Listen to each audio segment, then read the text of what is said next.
Before I give you my thoughts on the latest news from DC Universe, DCU, and James Gunn talking about how he's been inspired and how DC Studios is inspired by a new frontier, I want to react to the American presidential election. When people are propagandized, when people are manipulated, when there's a war on a certain section of the human race, like there is on men, like there has been on men for quite some time, when people look at what's going on, they look at their enemy, Donald Trump, and they think about this man and they think, I don't really like this man, but you know what? He says it how it is. He doesn't pretend to be a second coming. He stands there and he's honest. He's honest about who he is, that he's not perfect, that he's a hugely flawed individual. That's why Kamala Harris was rejected by the American people. People don't want their values and traditions burnt to the ground. They don't want the thought police telling them how to think. They don't want people to tell them how to behave. People in the majority don't want to live in a behavioral kind of oasis. People want to lead their lives the way they want to lead them. They want transparent conversations about the transgender community now being in the mainstream. They want transparent conversations about abortions. They want to live in a society that agrees to disagree. And that's what a vote for Donald Trump is. And that's why he's won the presidential election. I was brought up by a moderate leftist in my father. I voted once in the UK, that was back in 1997, for Tony Blair and Labour. I think we all in the UK pretty much voted for him. I've never voted since because I don't believe in the system that we live in. I think whoever you vote for, it's the damn same thing. They're all a little bit corrupt. They're all, putting coppers in their own pockets. We know that. But I believe one of the major reasons, Americans voted against Kamala Harris is not because they didn't want a black female president. By the way, there was about 20 or 30 more qualified black women to run for president for the Democrats. But the key issues here also is you look at Taylor Swift, you look at all these celebrity endorsements that have become a joke now, and the most influential person was someone like, Senator Robert Kennedy Jr., who could have been the nomination for the Democrats. He would have beat Trump so easily if he represented the Democrats. But like all great leaders, Donald Trump looked at a man he didn't agree with and said, I'm going to, let's unite. Let's unite because, the enemy of my enemy is my friend. And that's another reason that Kamala Harris has been rejected. Because, I've heard this a lot today. Oh, why do Americans hate women?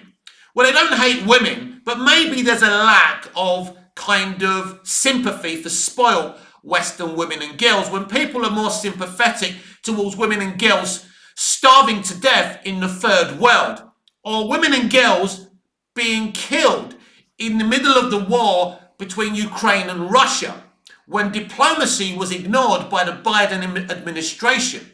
And hopefully now Donald Trump is president. Hopefully there can be some diplomacy. Hopefully there can be peace. Another reason, Americans want to see, Israeli and Palestinians unite, or at the very least live in some kind of fragile peace. And Democrats didn't want any of this, and this is why the Democratic Party lost.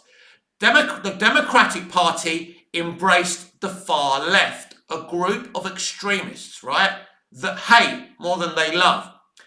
In the end, hatred hurts the hater the most. So if you're wondering, if you're part of the Democratic Party, if you voted Democrats, why you lost, this is why you lost. Now, on to today's video. James Gunn has said DC Studios' biggest inspiration and influence is the New Frontier. Now, although I don't know much about the New Frontier, I do adore and love the animated movie Justice League, The New Frontier. Now, if you haven't seen it, that's set around 1952, 1953, and this kind of threat called the Circle, which I also don't know much about, is kind of this phantom threat that's come to be, a very powerful threat. And basically what's happened, the Justice Society of America have just been disbanded.